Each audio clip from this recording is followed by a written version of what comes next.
तो चलिए बिना किसी देरी के आज की इस रोंगटे खड़े कर देने वाली केस फाइल को खोलते हैं। आज की इस इन्वेस्टिगेशन में हम हुगली नदी के किनारे घटी एक ऐसे घटना के सबूतों को खंगालेंगे जहां एक बिल्कुल परफेक्ट दिखने वाली शादी अचानक से एक भयंकर और अनसुलझी त्रासदी में बदल गई।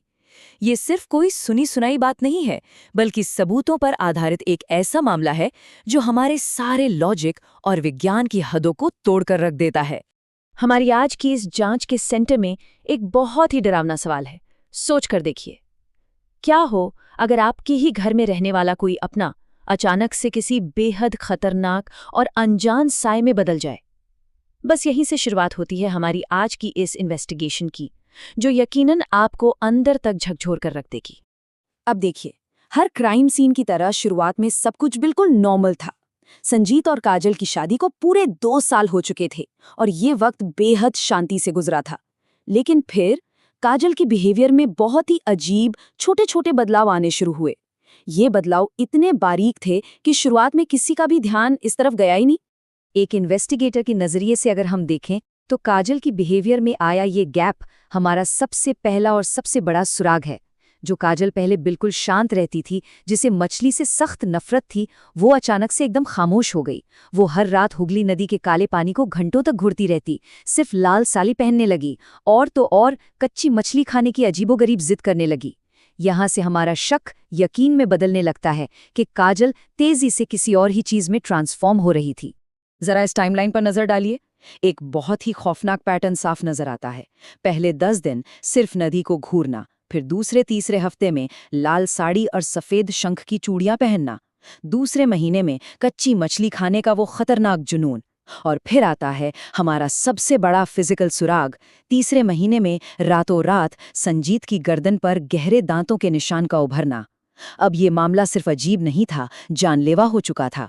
तो अब जांच के इस पॉइंट पर एक बहुत ही लॉजिकल सवाल उठता है, क्या ये सिर्फ किसी साइकोलॉजिकल बीमारी के लक्षण थे या फिर किसी एक्टिव शिकारी खतरे की वार्निंग?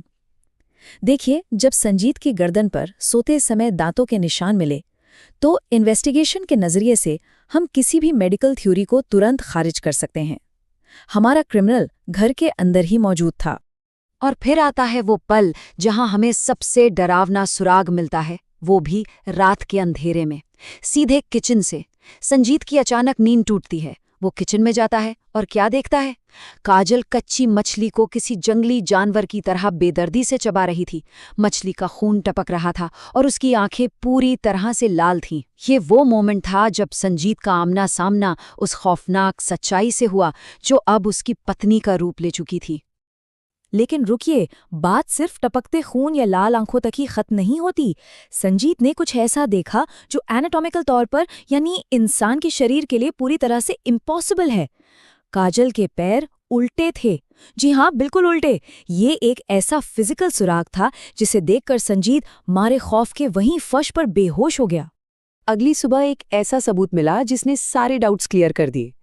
फ्रिज से पूरे 4 किलो कच्ची मछली गायब थी। इसका सीधा सा मतलब था कि बीती रात संजीत ने जो कुछ भी देखा वो कोई बुरा सपना या उसका कोई वहम नहीं था।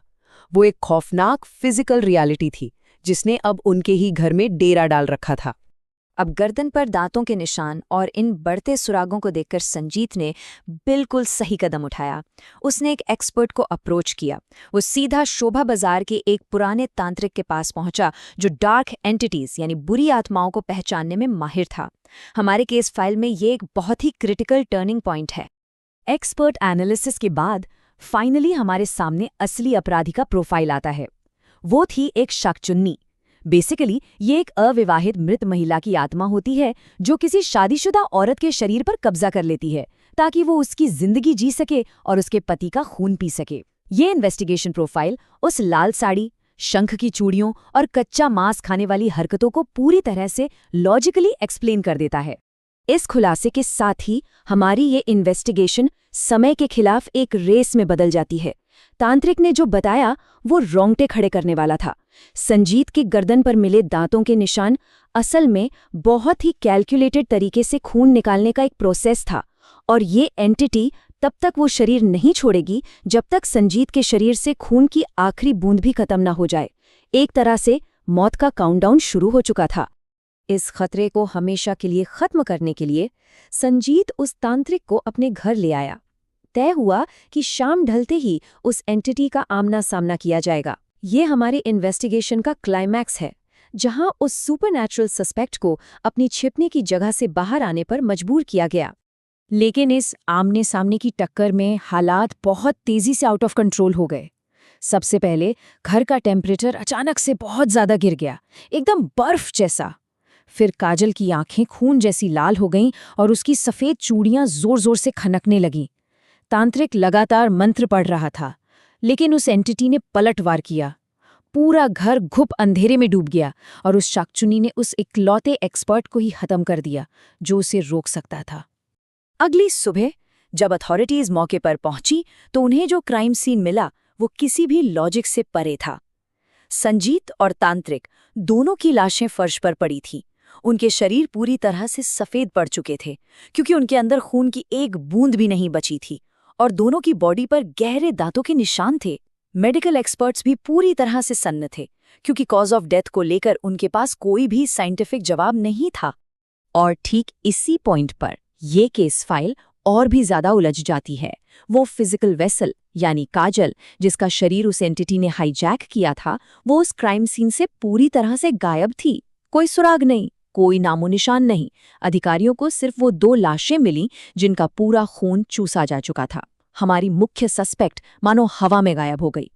लेकिन एक सेकंड, इस पूरी त्रासदी और उस रात के खूनी खेल का एक चश्मदीद गवाह मौजूद था। उनकी 70 साल की पड़ोसन मिसेस चैटर्जी। उन्होंने रात के अंधेरे में अपनी खिड़की से इस पूरे खौफनाक मंजर को अपनी आंखों से देखा था, और उस भयानक नज़ारे ने उन्हें इतने गहरे सदमे में डाल दिया था कि वो उस वक्त एक शब्द भी नहीं बोल पाईं। अब आता है इस इन्वेस्टिगेशन का सबसे खौफनाक पहलू। हफ्तों बाद जब मिसेस चैटर्जी ने हिम्मत करके अपने परिवार को वो भयानक सच बताया, तो उसके तुरंत बाद वो भी बिल्कुल उन्हीं हालातों में मृत पाई गईं। ये इस बात का सीधा सुराग था कि शायद सिर्फ उस एंटिटी के असली रूप को देख लेना ही आपको उसका अगला शिकार बनाने के लिए काफी है। इस घटना से खौफ इतना फैल गया कि उनका पूरा परिवार रातों रात वो घर छोड़कर हमेशा के लिए चला गया। मिसेस चैटर्जी की बॉडी पर मिले फिजिकल सबूत पहले वाले क्राइम सीन से हूबहू मैच करते थे। उनका शरीर भी पूरी तरह सफेद था, और वही सिग्नेचर बाइट मार्क्स यानी दांतों के निशान मौजूद थे। और पता है सबसे डरावनी बात क्या है? आज भी रात के अंधेरे में उस पुराने घर की बैल्कनी पर एक लाल साड़ी वाली औरत के दिखने की रिपोर्ट्स आती हैं। उस सन्नाटे में शंख की चूड़ियों के खनकने की आवाजें गूंजती हैं, जो साफ साबित करता है कि ये सुपरनैचुरल प्रेडेटर आज भी वहीं मौजूद है। तो इस केस फाइल को क्लोज करते हुए हम एक बहुत ही बेचैन कर देने वाले सवाल के साथ छूट जाते हैं। एक ऐसा श्राप, एक ऐसा खतरा जो एक शिकार से निकलकर बंद दरवाजों के पीछे बैठे एक चश्मदीद गवाह तक कैसे पहुंच सकता है?